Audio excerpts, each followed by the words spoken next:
esta edición de Sombras de Micromundo, nos acercamos a una obra donde la oscuridad no aparece como ausencia, sino como lenguaje. Yo, Monstruos, no busca iluminar lo oculto, lo observa de cerca, lo escucha hablar. Conversamos con Santiago Expósito Amaro sobre las sombras que heredamos, las que inventamos para sobrevivir y aquellas que con el tiempo terminan escribiendo junto a nosotros. Porque quizás los monstruos no nacen del error, sino de todo aquello que aprendimos a callar. Bienvenido, Santiago, de nuevo a Micromundos. Muchas gracias por aceptar Muchas nuestra invitación gracias. y por ser nuestra portada de esta edición de Sombras, o sea, perfecto para la temática de tu libro. Yo voy a empezar para preguntarte, si las sombras pudieran escribir, ¿qué crees que dirían de nosotros, Santiago? Diría muchas cosas porque en esta sociedad en la que vivimos tenemos una imagen que idealizamos bastante y escondemos esa parte oscura que todos tenemos y cuanto más la reprimimos se vuelve más monstruosa. Con lo cual las sombras nos diría que las dejáramos salir para precisamente, o que las dejáramos eh, ser sombras para precisamente identificarlas y poder frenarlas cuando tuvieran que salir. ¿Recuerdas el primer monstruo que sentiste dentro de ti antes de convertirlo en literatura? Sí, el primer monstruo que dio lugar a los demás monstruos, a todos los monstruos, sí, lo recuerdo con nitidez porque siempre me ha acompañado y es el monstruo de la impaciencia. Personalmente, la impaciencia que he tenido a lo largo de mi vida me ha llevado a tomar decisiones bastante malas y con resultados bastante duros. Entonces, ese primer monstruo ha dado lugar a todos los demás. Mm.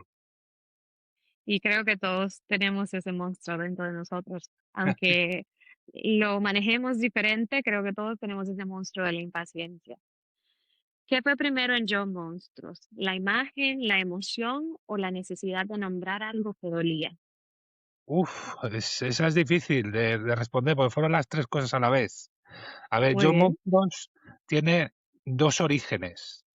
El primer origen está en Borges, está en un relato de Borges del Aleph, del libro El Aleph.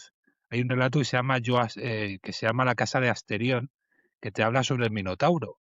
Y el primer relato que yo tengo en Yo Monstruos, porque son tres relatos cortos en verso, poesía narrativa, se llama Yo Asterión. Es una versión de ese relato de Jorge Luis Borges. O sea, me impresionó tanto que yo quería hacerle un pequeño homenaje y traerlo al siglo XXI, con la idiosincrasia del siglo XXI, con el Minotauro dentro del laberinto manejando internet, trayendo a chavales jóvenes para ser sacrificados y escuchando rock.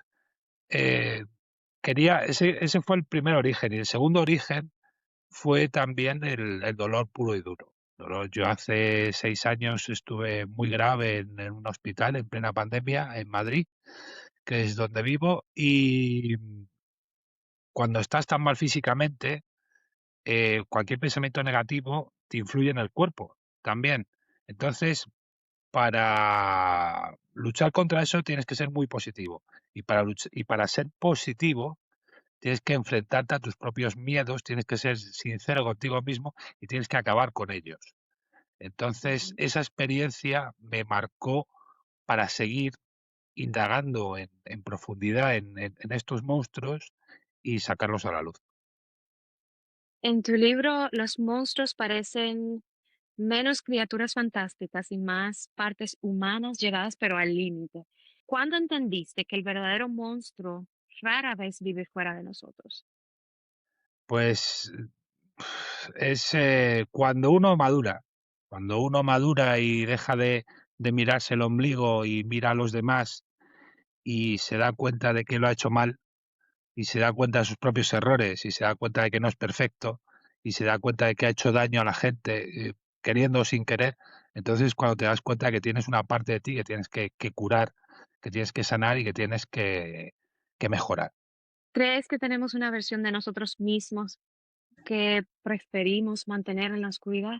Sí, todos, todos. Aunque lo neguemos 1 millón de veces, aquí quien esté libre de pecado que tire la primera piedra, como se suele decir. Sí, Sí. sí, todos, todos tenemos una parte oscura que no queremos reconocer y que la vamos a negar siempre, pero que está ahí. Mm. Y esa parte oscura debe de quedarse oscura. ¿Tú entiendes que debemos de entenderla, conocerla, pero dejarla para nosotros? Porque imagínate que todo el mundo enseñe su parte oscura, sería un caos. No, no, lo que hay que hacer es reconocerla. Lo que hay que hacer Ujú, es correcto, sincerarse con uno mismo, reconociéndola y de esa manera, cuando quiera salir, frenarla. Pero por lo menos tener correcto, la dignidad con uno mismo de reconocerla. Ujú. completamente de acuerdo contigo. ¿La escritura te ayuda a domesticar esas sombras o simplemente le da una habitación un poquito más cómoda? Domesticar los salvajes es imposible. Es como Sí, domesticar a un gato, es imposible, hacen lo que quieren. Entonces, yo lo que creo es que le da una habitación más cómoda, pero nada más. Simplemente puede enriquecer la visión que tienes y gracias a ese enriquecimiento tener más datos, conocerte mejor a ti mismo, que es de lo que se trata, y saber parar a tiempo. completamente de acuerdo contigo. ¿Qué te interesa más? ¿El miedo que produce el monstruo o la soledad que crea ese monstruo? Uf, las dos cosas, ¿eh? Eso es muy, muy buena.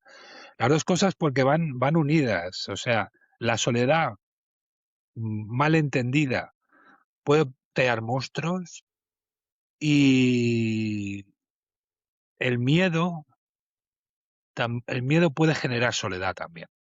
Y la soledad genera monstruos. O sea, es un círculo vicioso, en el cual todo está unido. Entonces, hay que cuidar las dos cosas. La soledad es necesaria de vez en cuando para estar con uno mismo y sincerarse. Y el miedo también es necesario para aprender a conocerse y también para aprender a superarlo, porque el miedo está ahí. Es decir, la valentía sirve para morir antes de tiempo. Hay que saber frenar y hay que saber dónde sí y dónde no. Completamente de acuerdo contigo. En esta próxima edición de Micromundos estamos girando en torno a sombras. ¿Qué relación existe, ya que la anterior fue memoria, entre la memoria y aquello que ocultamos? ¿O existe alguna relación? El dolor, Ah, el dolor como relación. sí, La memoria puede ser dolor y puede ser sí, dolor que por, por suerte los que escribimos lo sacamos gracias a la escritura. La gente que pinta lo saca gracias a la pintura o la gente que esculpe lo puede sacar gracias a su escultura. Es decir, el arte sirve para como terapia de ese dolor y ese dolor nace de la memoria. completamente de acuerdo con eso. Mm. ¿Hay recuerdos que inevitablemente se deforman hasta convertirse en monstruos? Perfectamente. Y al revés también. Hay, Ajá, hay recuerdos que se deforman hasta convertirse en monstruos por necesidad, porque al final la parte oscura, la parte negativa, eh, sirve de freno, puede servir de freno a repetir lo mismo. Y al revés también sucede. La parte positiva puede dar lugar a convertir esos recuerdos, a magnificar esos recuerdos, y eso puede ser peligroso porque puede dar lugar a repetir los mismos errores. Yo prefiero que se conviertan en monstruos, la verdad. definitivamente. Y saber y conocerlos, saber controlarlos, manejarlos, porque no se controlan al final. Eso es. En John Monstruos hay una sensación constante de descenso interior. ¿Crees que conocerse realmente implica atravesar cierta oscuridad? Sí, por supuesto. O sea, somos héroes y somos villanos. Hacemos cosas bien y hacemos cosas mal cuando interactuamos con la gente. e interactuamos siempre porque somos animales sociales, no nos damos cuenta del mal que podemos hacer al otro, pero lo hacemos. Ujú. Entonces tenemos que ser sinceros con nosotros mismos y darnos cuenta de Sí. que no somos dioses, ni somos ángeles, ni somos santos. Somos seres humanos Ujú. que tienen sus cosas buenas, sus cosas malas, y las malas intentar arreglarlas. Ujú, por supuesto, sí. Muy de acuerdo. ¿Y entonces crees que la sombra protege o encierra? Las dos cosas. Las dos cosas. Las sombras protegen eh, de, de una perfección que no existe. Las sombras te hacen humano. Ujú. Ahora bien, cuando solo te quedas en la sombra, es cuando solo ves lo negativo es cuando te puedes convertir en un monstruo, pues te puedes llegar a obsesionar. Ujú. Entonces, lo mejor yo creo que es mitad y mitad, es reconocer tus propios errores, reconocer tus propias sombras, pero que te sirvan como impulso para mejorar.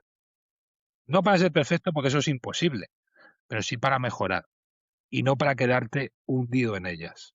Mm. Buscar ese balance, ¿no? Como se referencia en muchas culturas del yin y el yang, la integración. Hay muchísimos términos que indican a ese balance entre la sombra y la luz que tenemos dentro. Eso No es. simplemente excusar que soy así, ¿no? Te convierte en un monstruo. Efectivamente, sí, así es. Hay que encontrar el punto medio, que es lo más difícil, pero a base Ujú. de años y sabiduría y sinceridad con uno mismo, se puede conseguir. Mm. Sobre todo siendo Correcto. sincero. Sincero con uno mismo, correcto.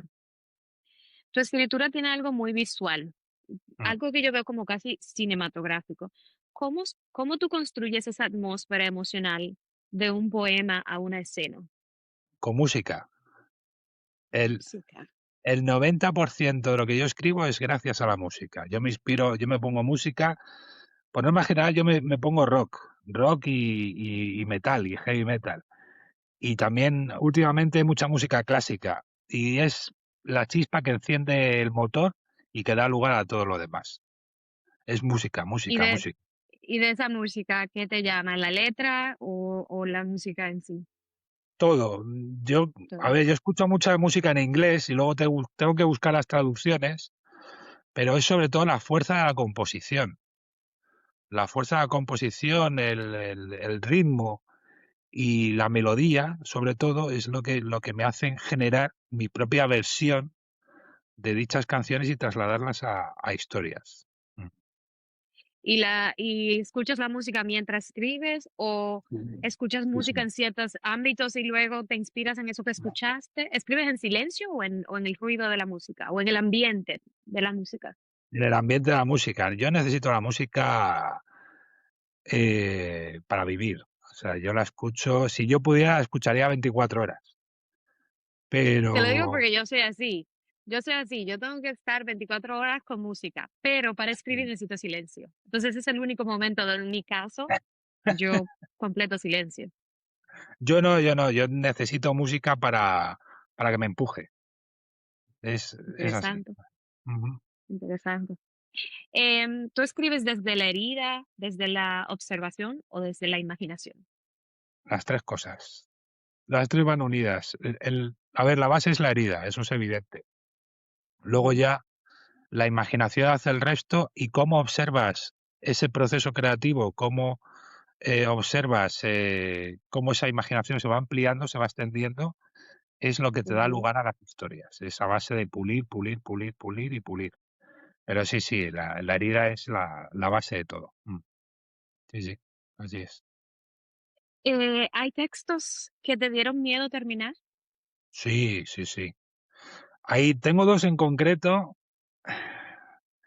Hay uno de ellos que es que no encuentro por ningún lado y cuando pues lo tengo en un borrador, en una carpeta perdida y alguna vez que lo he encontrado he dicho lo voy a publicar, pero luego lo vuelvo a leer y digo, uff, que no puedo publicar esto. O sea, me asusta incluso a mí mismo y lo dejo ahí apartado hasta X meses después que vuelvo a hacer lo mismo y me pasa exactamente igual. Y luego hay otro texto que iba a salir en este libro que se llama Yo Medusa y al final es tan cruel que no ha salido. Sí puede salir una parte pequeña de ese texto en el siguiente libro, pero no el texto entero, porque era una autobiografía de la misma Medusa, de la misma Gorgona a la que Perseo le cortó la cabeza con las serpientes y tal. Escribí una autobiografía de ella. Pues este libro se llama Yo Monstruos, pues iba a ir los tres monstruos que tengo, iban a ser tres monstruos de la cultura clásica, de Grecia y Roma. Pero al final suprimí el de la Gorgona porque me pareció muy cruel. Se cruzó Marilyn Monroe aquí en el camino y la elegí a ella para resucitarla y para vengarse de todo lo mal, de todo el mal que le hicieron en vida. Me pareció más interesante. ¿Y qué te da miedo de publicar esas historias? ¿La percepción del lector hacia ti? ¿O te da miedo simplemente leer que eso pudo haber La, salido de ti? la propia crueldad en sí, pues son tan crueles, son tan reales. Vamos a ver, la realidad puede ser muy cruel según cómo la enfoquemos. Eh, por norma general, cuando vemos una película o cuando leemos un libro, hay partes que son demasiado, que pueden ser demasiado gores incluso, y pueden hacer que cerremos el libro o que paremos la película y digamos, hasta aquí hemos llegado. Entonces, Ujú, hombre, mi intención no es esa, es que la historia continúe. Con lo ujú. cual, siempre evitas llegar hasta ese punto o por lo menos rebajarlo un poco. ¿Qué parte de ti queda expuesta después de publicar un libro tan íntimo como Yo Monstruos? Esa es muy buena. Yo creo que quedas puesto, a ver, yo no soy una persona que se esconda. O sea, yo si tengo que desnudar en ese sentido mi vida no es ni más ni menos que la de los demás, con sus fallos y con sus cosas buenas y con sus aciertos. Lo que pasa es que esas heridas que uno tiene, yo las transcribo las vierto con la imaginación en literatura, o procuro que sea literatura. Entonces, no me importa que la gente diga, no, es que aquí he visto que reflejas que, por ejemplo, en la historia del Minotauro, estás muy perdido en la vida y tal. Digo, "Pues sí, como cualquiera. Todos tenemos épocas en Mm. las cuales hemos estado perdidos. O sea, vuelvo a decir lo mismo, quien esté libre de pecado, que se atreva a tirar la primera piedra. Entonces, no me da miedo, en ese sentido, no me da miedo reflejar lo que soy yo, porque no soy distinto a los demás. O sea, todos tenemos esas partes. Completamente de acuerdo. Todo lo contrario, tú eres bravo de escribir tan abiertamente sobre algo que mucha gente no se atreve ni a hablar, ni a Gracias. mencionar. Es más, ni siquiera a aceptarlo a ti mismo, ¿no? Y tú lo estás diciendo en voz alta, escribiéndolo y plantando en un libro donde queda para toda la vida. Ujú. ¿Alguna vez sentiste que un texto sabía algo de ti antes que tú mismo? ¿O algo que escribiste ya sabía algo de ti antes de tú darte cuenta? Sí, a ver, es fascinante porque cuando tú escribes, sea un texto corto, sea un poema, o sea algo, cuando tú escribes algo, cuando tú estás metido en esa historia, lo escribes como si estuvieras en trance. Y luego cuando lo lees, cuando terminas y lo lees, es cuando te fascina el resultado y dices, esto es mío, esto lo he hecho yo, he conectado con esto y esto viene desde aquí dentro. Pues sí, efectivamente yo sentía esto y yo necesitaba sacar esto fuera. En ese sentido me parece increíble. El hecho de escribir, el hecho de conectar con algo y sacarlo y luego sorprenderte es alucinante, sí. Sí, en la edición anterior hablábamos con un escritor antropólogo que escribe horror y él decía lo mismo, que él se iba en ese trance, pero cuando leía lo que escribía decía, y esto tan oscuro, pudo haber salido de mí, o sea, él mismo se lo creía. Eso Y es, es difícil para alguien que no ha escrito entender eso, porque a veces las personas creen que la escritura es todo consciente y hay un porcentaje que no es completamente consciente. para nada consciente. Luego la Ujú. conciencia al revés, la conciencia o la consciencia de lo que nos hace censurar y marcar y Correcto, eliminar. Pero no, no, correcto. es al revés, es un estado de trance increíble, alucinante. Y es alucinante y es maravilloso cuando uno mismo lo captura, cuando lo relee y dice, wow, a veces asusta, a Sí. veces positivamente, pero siempre es una sorpresa. Mm. Entremos un poquito dentro de la mitología. Tú reinterpretas figuras míticas y símbolos conocidos, pero los acercaste a emociones muy contemporáneas.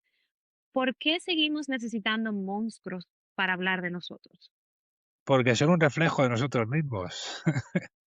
Sí. Siempre, o sea, las historias que se llevan contando desde que se inventó la escritura hace 5.000 años, siempre versan sobre lo mismo. Tú puedes leer el primer poema que se firmó en la antigüedad por una princesa sumeria y te habla de un descenso a los infiernos. Entonces, al final, no dejamos de ser seres humanos con nuestras cosas buenas, con nuestras cosas malas, y a pesar de tener hoy día una tecnología propia de dioses, seguimos teniendo los mismos sentimientos y actuando tan irracionalmente como hace 5.000 años. Eso es así. Completamente de acuerdo. La mitología sigue viva porque cambia o porque los seres humanos repetimos las mismas heridas. Porque repetimos constantemente una y otra vez lo mismo. Siempre, siempre, Ujú. siempre. La mitología, mira, yo doy clases a alumnos adolescentes y tú sabes que los adolescentes hoy día, o cierta parte de los adolescentes, no les gusta leer. Y yo siempre les digo lo mismo, digo, cuando estamos dando algo de cultura clásica, yo les digo, pero si es que la mitología griega es alucinante porque os iba a encantar. O sea, vosotros estáis muy pendientes siempre del sexo y de la violencia, siempre estáis con eso. Si vierais la mitología griega, si leyerais las historias de la mitología griega, especialmente de lo que hizo Zeus, os daréis cuenta de que es todo sexo, violencia y magia. O sea, es como el Señor de los Anillos, pero a lo bestia. Ujú. Entonces, al final la mitología nos sirve de espejo para mirarnos a nosotros mismos e identificarnos con lo bueno y con lo malo. ¿Qué diferencia hay entre un monstruo y alguien roto? Entre un monstruo ahí, Y alguien roto. uff, esa es muy, muy buena. A ver, hay un matiz muy grande ahí. Alguien roto puede seguir avanzando, pero un monstruo no. Un monstruo surge cuando te refugias en lo roto y no quieres seguir avanzando. Es un grado de diferencia. Tú puedes estar roto por dentro, pero quedarte ahí y pensar, bueno, esto se ha roto, voy a avanzar, a ver cómo lo puedo solucionar, a ver cómo puedo mejorar. Y cuando no quieres avanzar, cuando te quedas en ese dolor anclado y buscas el cariño de los demás, porque hay gente que lo busca a través de ese dolor, intentando dar pena, es cuando te conviertes en un monstruo, porque solo sale de ti lo negativo y solo enseñas a los demás y das a los demás lo negativo. Es una diferencia muy sutil, es un grado de diferencia y puede ser una línea muy delgada, ¿eh? Porque hay gente, yo he conocido a gente en mi vida que se ha quedado en ese punto que dices tú, en el de la monstruosidad, han sido rotas por dentro y no han querido seguir avanzando. Se quedan ahí. ¿Por qué? Porque es muy cómodo dar pena también. Y es muy, muy cómodo llamar la atención y es muy cómodo que todo el mundo quiera hacer algo por ti a través de ese dolor. Y al final, al principio puede surtir efecto, pero luego también deberías tú poner de tu parte y avanzar. Y no quedarte solo en esa monstruosidad, en ese dolor, sino avanzar hacia la luz, hacia arriba. Y hay gente que no quiere, ¿eh? Hay gente que no quiere. Sí, porque como dices, es más fácil quedarse ahí. En muchos momentos del libro, el cuerpo parece cargar emociones imposibles de decir. ¿Crees que el cuerpo recuerda incluso aquello que intentamos olvidar? Siempre, siempre el cuerpo tiene memoria. Y si tienes cicatrices físicas, las ves todos los días.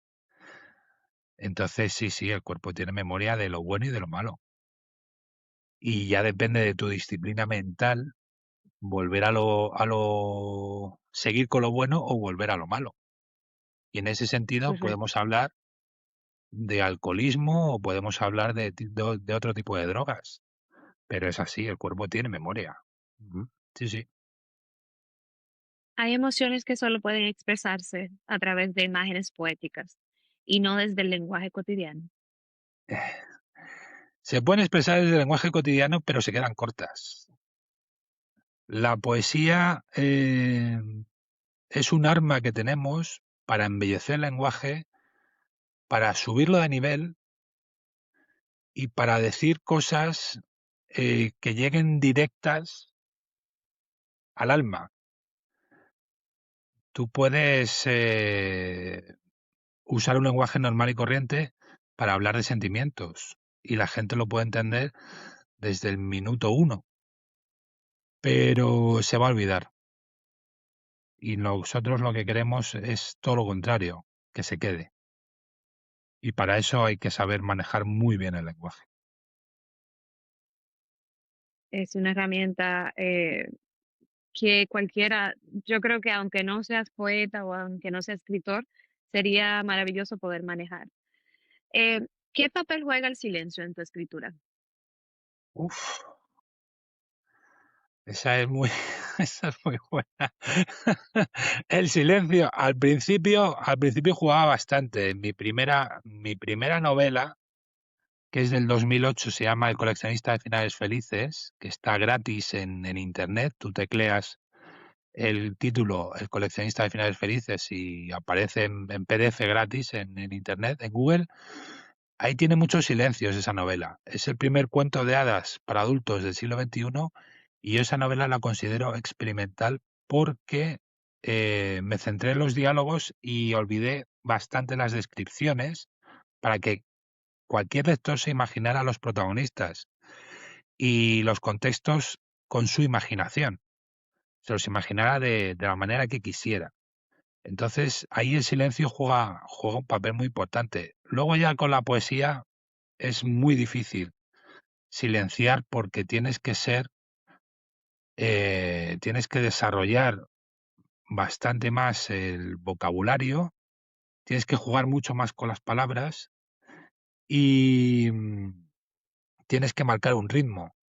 Entonces, tienes que obligarte a decir todo lo que quieres decir, condensarlo lo más posible y es difícil. A medida que vas escribiendo con los años es más difícil callarte ciertas cosas.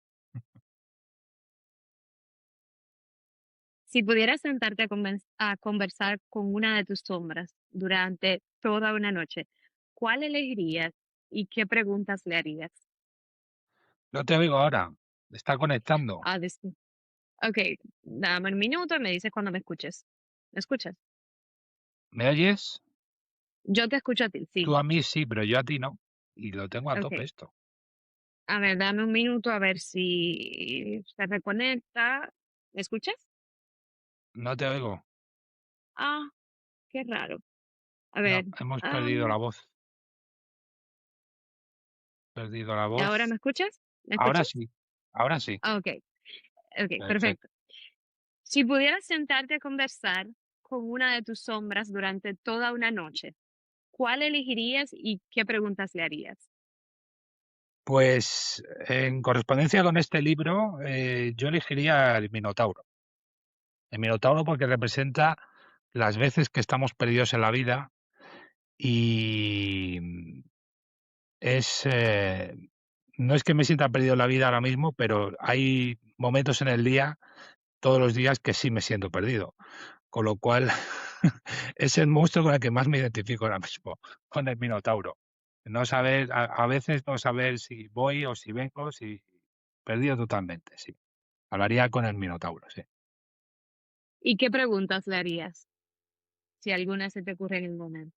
Más que preguntas, le animaría a que se calmara un poco, a que siguiera sacando la rabia a través de la escritura, pero a que entendiera que la vida es mucho más que solo el dolor que refleja y que se animara a escapar de ese laberinto aunque le costase la vida. ¿Crees que escribimos para iluminar la oscuridad o para aprender a verla mejor? Las dos cosas, las dos cosas. Y finalmente, si John Monstruos fuera una sombra proyectada en la pared, ¿qué forma tendría? Si yo tendría que usar esta imagen para la portada de la revista, ¿qué forma tendría esa La de un, sombra iluminada en muy, la pared? muy sencillo, la de un espejo. Un espejo. Ok, me encanta, me encanta, me encanta. ¿Tienes a la mano algo que nos puedas leer? Sí, un segundito. Uy, Ajá, aquí. Este es el libro, que está en olelibros.com y en Amazon también. Y ok. te puedo decir, por ejemplo, del el primer relato que se llama Yo Asterión, eh, hay una parte muy pequeña que a mí me encanta. Bueno, hay muchas partes que me encantan, porque el Minotauro está condenado, lo he traído al siglo XXI y está condenado por los dioses, porque en vez de ser muerto por Teseo, le perdonó la vida. Entonces los dioses le castigan. Y le castigan con crueldad. Y hay una... Lleva 2500 años arrepintiéndose. Y, y lo que hace es escribir, emborracharse, escribir por las noches, por el día, sacrifica a través de las redes sociales, trae a jóvenes y los sacrifica para los dioses, y luego por las noches se emborracha, es consciente de lo que ha hecho, se emborracha, escribe, maldice todo lo que tenga que maldecir, y los dioses le castigan transformándole en el toro que aparece en el cuadro de Guernica, de Pablo Picasso. Y dice así, dice, y Asterión no puede soportarlo y vuelve sobre sus pasos y comprende que su destino está sellado. Pero cuando despierta al día siguiente apenas recuerda lo sucedido y relee todo lo ya escrito y lo rompe furioso en mil pedazos. Oh sagrado monte Olimpo, os lo imploro, dioses, tened piedad de mí. ¿Qué soy? ¿Quién soy? ¿Un hombre atrapado en un monstruo o un monstruo atrapado en un hombre? Pero no hay respuesta posible. Esa es la mayor penitencia, mientras toda esta tragedia se repite día tras día, día tras día. Asterión liberó al amor una vez de las garras de la muerte, y por ello nunca podrá encontrarlo. Los dioses en el fondo nunca perdonan, los dioses en el fondo nunca olvidan. Wow. Con esta pequeña prueba o muestra, me imagino que la invitación está abierta para que las personas que puedan, que vean este episodio, puedan adquirir en Estados Unidos a través de Amazon o lee libros desde Olelibros.com. España, me imagino que en otros países, o leelibros.com. ¿Algo más que quisieras decirle a la audiencia de Micromundos, ya sea sobre ti, Bueno, pues sobre las sombras, sobre tu libro, lo que quieras para cerrar esta conversación? en principio, sobre todo darte las gracias a ti y dar las gracias a toda la gente que nos vea tanto en directo como en diferido. Es un honor poder estar desde el otro lado del Atlántico y poder comunicarnos gracias a la tecnología que tenemos hoy día, que es maravilloso. En este sentido, unirnos y gracias a la literatura. Recomiendo el libro mucho porque es un espejo donde la gente puede reflexionar, donde la gente puede, sobre todo, pensar una vez que lo haya cerrado, qué es lo oscuro que tiene y qué es lo que puede mejorar al respecto.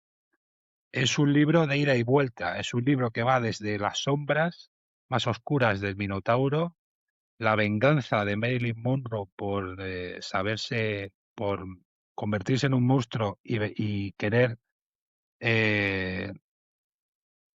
romper con todo lo que le hicieron en vida, y el arrepentimiento luego de este espíritu por encontrar amor demasiado tarde. Son tres historias que giran en torno al amor.